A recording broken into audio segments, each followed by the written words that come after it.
मैंने लगाए अपना जो है नाम बी आर जन फाउंडेशन के अध्यक्ष होने के नाते अपनी पूरी टीम की तरफ से मैं आप लोगों का स्वागत करता हूँ।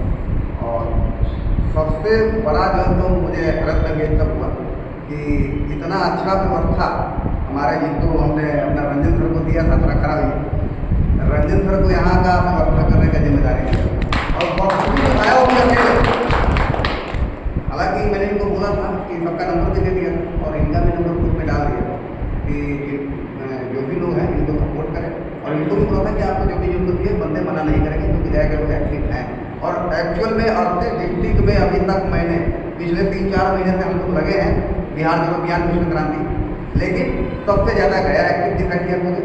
तो मुझे विश्वास था कि गया से इनको हेल्प मिलेगा, लेकिन फिर भी इन्होंने अपनी समस्याओं को देखते हुए और उनको निपटाते हुए अकेले ही इतना बड़ा बढ़िया व्यवस्था किया जिसको देख के मैं आते ही आश्चर्यचकित हो गया कि भाई इतना व्यवस्था कैसे हो जाए। मेरे सोच चलत मैं सोचा था कि नॉर्मली ऐसे ही हो जाए, लेकिन नॉर्मली नहीं हुआ, नॉर्मली से अलग हो गया। तो इनको मैं पक्का धन्यवाद करूँगा इसलिए एक बार प्यार से कहने में।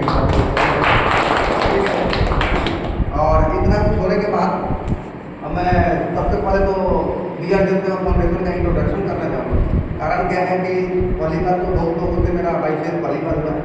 दूसरा बहुत लोगों को आधा अधूरा जानकारी है जिनको हमारे पूरी जानकारी नहीं है कि आखिर हमारा देश क्या है।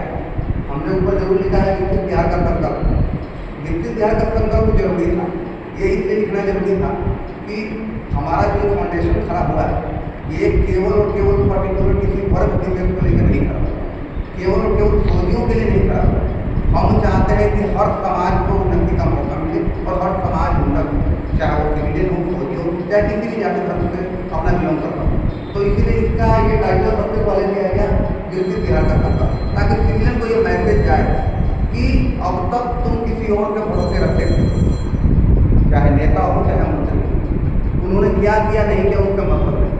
लेकिन क्योंकि हम लोग समाज में रह रहे हैं और समाज में रहकर ही आदमी किसी के बारे में परिकल्पना कर सकता है, किसी चीज़ के बारे में सोच सकता है, समझ सकता है।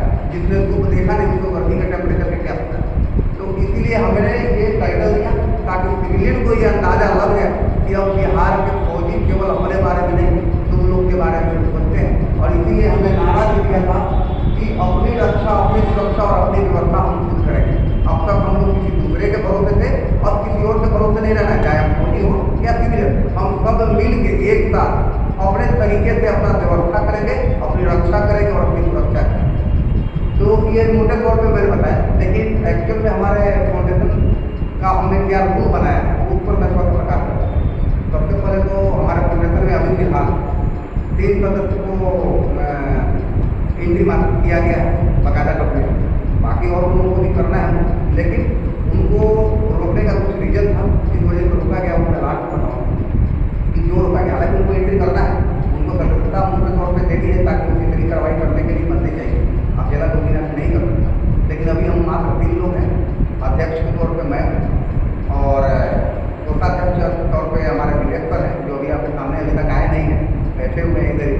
और सचिव में हमारे राम प्रकार सर मुंगेर से, और वैशाली से हमारे हो गए विवेक सर और मैं खुद पढ़ना। तो एक्चुअल में हमारा ये फाउंडेशन SBI के मुद्दे पर करा। SBI में जो धांधली हुआ था पिछले कुछ दिन पर, तो वहाँ पर हम लोग SBI में गिरावा करते और वहीं से एक मैटर उठा था कि अगर SBI की समस्या है तो केवल यही समस्या नहीं है, बिहार के अंदर कई समस्याएँ हैं जहाँ पर फौजियों को दिक्कतें हो रही। तो अगर करना है तो कुछ ऐसा होना चाहिए कि सारी समस्याओं का समाधान। तो बहुत लोगों का जब समुदाय का जब हमारे को सपोर्ट मिला तब हमने बोला कि ठीक है अगर ऐसा है तो हम लोग एक संगठन तैयार करें। हालांकि ऐसा नहीं है कि बिहार का संगठन ही नहीं, बिहार में आज के 16 संगठन एक्टिव है, लेकिन नाम के लिए, जिसमें से आधे तो आपको रजिस्टर्ड नहीं है और आधे जो रजिस्टर्ड है वो सारे का सारी राजनीति से संलिप्त हो चुके हैं। कोई BJP का झंडा उठा के चल रहा है, कोई RJD का झंडा उठा के चल रहा है। ऐसा हम नहीं बोलेंगे कि सारा राजनीति खराब है, सारी राजनीति की खराब नहीं, लेकिन राजनीतिक माहौल इतना गंदा हो चुका है कि अगर हम राजनीति से थोड़ा सा भी लगाव बढ़ा देते हैं तो उसमें क्या है हमारे को प्रश्न लगता है। और दूसरा, राजनीति शुरू से चाहे आप भारत के घाट से ले लीजिए, चाहे मतलब द्वापर कहता है तो हर जगह से देखिए, तो राजनीति एक ऐसा चीज़ है जहाँ पर हर कोई अपना फायदा देखता है। जब तक उसको आपका फायदा दिख रहा है तब तक आपको यूज करता है, तो जैसे उसका फायदा निकल जाता है आपको कचरे के डब्बे में फेंक देता है। तो हमारा सिद्धांत ये रहा कि जो हम ये फाउंडेशन का निर्माण करने जा रहे हैं, राजनीति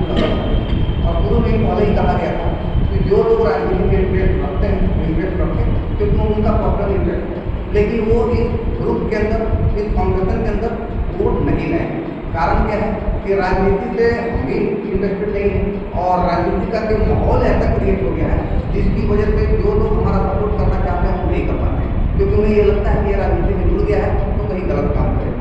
तो इस वजह से जो है वो ये पहले बताया। तो सबसे पहला बेस ये कि ये हमारा जो फाउंडेशन है राजनीति से बिल्कुल अलग है, राजनीति का कोई इन्वॉल्वमेंट नहीं है, अभी तक तो नहीं और आगे भी नहीं होने देंगे जैसा हमारा। ठीक है, अब इसके कुछ रूल रेगुलेशन इस तरह से बनाए गए हैं कि एक एक करके सारे पॉइंट बताऊँगा। हमारे फौजी भाई मैक्सिमम जितने लोग सब लोग इस लेवल पे हैं कि अगर घर बनाया तो बच्चों की शादी में प्रॉब्लम, अगर बच्चों को बढ़िया से पढ़ा दिया तो घर बनाने में प्रॉब्लम। मतलब कुल मिलाकर अगर एक इंसान को अगर नॉर्मली अगर देखा जाए तो एक सफल इंसान बनने के लिए 3 चीज़ों का होना जरूरी है। बाल बच्चों को अच्छा एजुकेशन होना चाहिए, बाल बच्चों को रहने के लिए घर बनाना चाहिए और उनकी शादी। अगर ये 3 चीज़ किसी ने कर दिया तो उसे लगता है कि हमने अपने पिता होने का धर्म निकाल दिया। लेकिन एक फौजी आदमी ऐसा है जो इन तीनों को एक साथ नहीं कर सकता। एक नंबर का पैसा ईमानदारी का पैसा है। अगर बच्चे को बढ़िया से पढ़ा दिया तो घर बनाने के लिए पैसे कम पड़ जाते हैं, उनकी शादी के लिए पैसे। अगर आपने बच्चे को बढ़िया से नहीं पढ़ाया, घर बना दिया अच्छा, तो इतना जान लीजिए कि बच्चे को आप बढ़िया से पढ़ा नहीं सकते हैं, ना इनकी शादी में पैसे उतना खर्च करके मतलब दिखा सकते हैं। और अगर शादी के लिए आपने पैसे बचा दिया तो ये दोनों काम पड़ जाते हैं। तो कुल मिला जुला के इसके पीछे कई सारे रीजन। एक तो हमारे समाज की मानसिकता गलत हो, चाहे मुस्लिम समाज हो चाहे सिविल समाज, सबकी मानसिकता बदल गई। तो इन सब चीज़ों को ध्यान में रखते हुए बनाया गया कि सबसे पहले एजुकेशन सिस्टम सही करना है बिहार के अंदर, चाहे वो फौजी हो चाहे सिविल हो, सबके। तो हमने प्रपोजल रखा है कि जब हम हमारा ये संगठन अच्छे लेवल पर चलेगा, फंडिंग आएगी, तो डिस्ट्रिक्ट वाइज हम लोग स्कूल बनाने का प्रपोजल रखेंगे। स्कूल बनेंगे, हॉस्पिटल बनेंगे और प्लस जो है तो एक ट्रेनिंग सेंटर टाइप का जिसमें फिजिकल फिटनेस पर ध्यान दिया जाएगा। उसमें बच्चे भी रहेंगे, बुजुर्ग भी आ सकते हैं, जो जिस लेवल का है उसको जैसे रहेगी व्यवस्था उस हिसाब से उसको व्यवस्था किया जाएगा। ये हमारा अपना फाउंडेशन का बेस है कि ये हम काम करेंगे और फर्स्ट स्टेज भी यही चलेगा। जैसे फंडिंग आएगी सबसे पहला इसको बड़ी प्रोजेक्ट चलेगा। दूसरा, जब इंडिया आज़ाद हुई और बैंकें बनी तो बैंकों को बनाया किसने गया? बैंकों को बनाया गया था कि आम आदमी का जो पैसा है उसको सुरक्षा हो और उसको कुछ बढ़ाया जाए। लेकिन आज के डेट में अगर देखा जाए तो पैसे बैंक में जमा तो हो रहे लेकिन उससे आम जनता को कोई फायदा नहीं।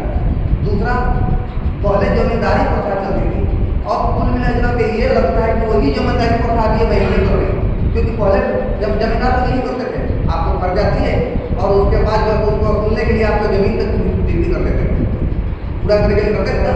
और आज बैंकें भी यही काम कर रही है। तो हमें नहीं लगता कि ये बैंक आज के डेट में एक जमींदार है जो हम लोगों का पैसा लेता है, 2-4-5% हमें दे दिया और जब हमें जरूरत पड़ती है तो हमें 14% पे लेना पड़ता है। और अगर हम उसे टाइम से ना पूरा करें तो हमारे घर तक पूर्ति हो जाती है।